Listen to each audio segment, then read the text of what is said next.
kainin, may libreng sine at parking pa. Ilan lamang yan sa mga benepisyo ng mga kababayan nating senior citizen. Pero paano nga ba mas ma-enjoy ito ng mga kababayan nating elderly?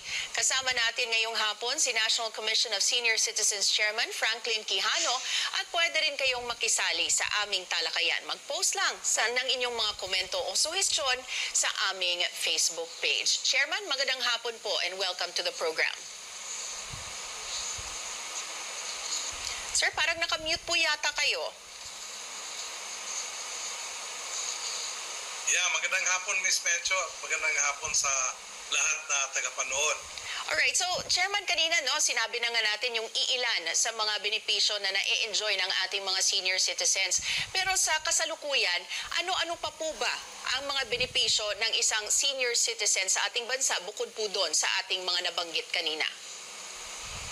Well, ang unang nakikita kong bago pa lang binigyang pansin na ating pamahalaan, Ms. Mencho, ay yung health program na kung saan may binaba na 43 billion na nanggagaling sa national government at idinaan sa health insurance system natin sa PhilHealth na ang mga senior citizens at halos lahat or in fact lahat covered ng health insurance. So whether member ka ng SSS, GSIS or for a time in the past hindi ka nagbayad, kasali ka pa rin na magkaroon ng libreng annual regular medical, dental, optical, and ear examination. So, ito po ay napakalaking tulong sa ating mga senior citizens at sana po lahat na senior citizens ay magpapa-examine, magpapa-annual regular medical check-up nang sa ganon. Malaman natin yung katayuan ng pangangatawan ng lahat na senior citizens at magawa natin ng hakbang lalong-lalo na sa maintenance medicine, sa exercise at sa nutrition.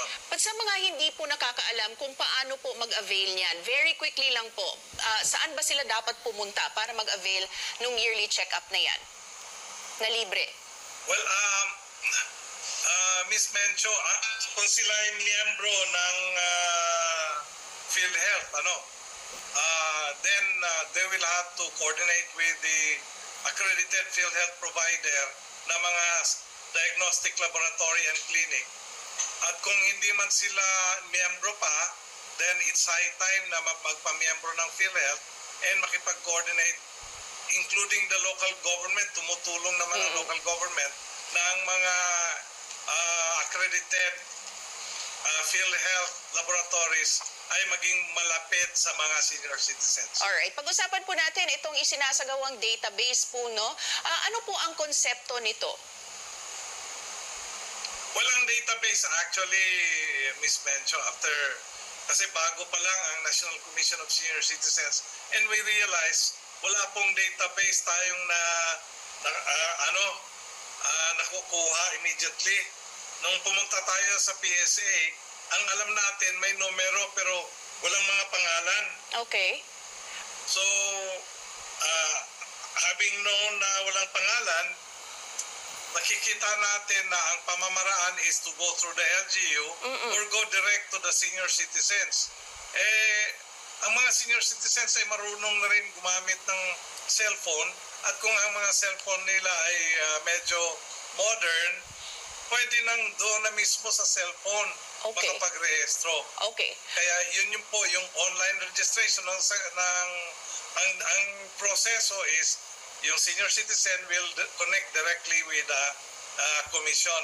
When that happens, magkakaroon tayo ng data generated na manggagaling mismo sa senior citizens. Okay. Na kung may mga senior citizens na hindi gaanong marunong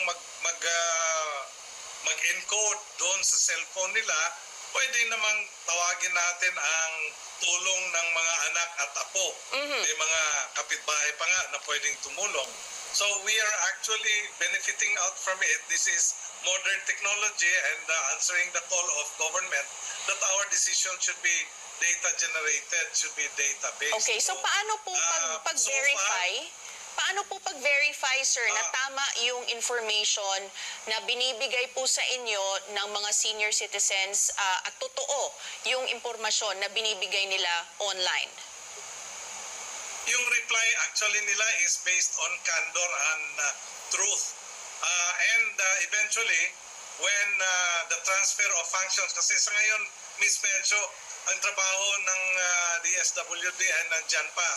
Hanggang yung distribution ng social pension, yung centenarian ay nasa DSWD pa, we are still awaiting the transfer. Okay. When the time comes na may transfer na yung trabaho, hindi na po mahirap dahil may online registration na tayo and we will be able to validate, verify, and authenticate the responses in the online registration ng ating mga seniors. Okay, so sa ngayon, so ano po ang pagkakaiba ng pagpaparehistro sa Office of the Senior Citizens Affairs sa inyong grupo, sir? Well, we are actually considering the registration of the senior sa Office ng Senior Citizens Affairs as secondary data. We would like to say na ang national government may have a better perspective if the national government will have the primary data. In fact, hindi lahat ng mga field, kung pinakita nyo po yung online registration form, Miss Mencho, may mga fields doon na wala sa OSCA. For instance, nagtatanong tayo sa OSCA kung nilagay ba nila yung skill set. I think maraming mga OSCA na hindi sinali yung ano ang abilidad ng senior citizens. Ngayong panahon na ito, na-realize namin na mahalaga ito dahil may mga senior citizens na tumutulong pa sa enterprise development, sa development ng mga barangays at mga munisipyo. And so, making use of the ability, the skill sets, the experiences of the senior citizens would be one advantage ng online registry, lalo na kung ma-organize natin ang barangay at bayan-bayan na mga senior citizens na tutulong sa ating bansa. All right. So, skill set is one, health profile is the other. So, there are many data that we would hope we would be able to create programs so that kung kompleto yung programs natin, makakatulong tayo sa ating bansa. Alright, marami pa tayong pag-uusapan kasama si National Commission of Senior Citizens Chairman Franklin Quijano sa pagbabalik ng newsroom ngayon. Dito lang sa CNN Philippines. Pinag-uusapan pa rin natin ang binubuong database para sa senior citizens kasama si National Commission of Senior Citizens Chairman Franklin Quijano. So sir, kanina pinag-uusapan natin ang layunin ng pagbuo nitong database na ito at we also touched on kung paano yung proseso. So pwede nga po online sa ncsc.gov.ph. Pero paano po kung walang access sa online? Saan pwedeng magparehistro? Okay. We have mentioned na kaya pong magrehistro maski gamit lang ang cellphone at magpatulong tayo sa ating mga anak at apo kung hindi tayo marunong o mga kapitbahay o OSCA or FISCAP. Pero kung wala talagang online, then yung nasa link ng ncsc.gov.ph, pwede naman nating iprinta at susulatan at doon i-encode natin.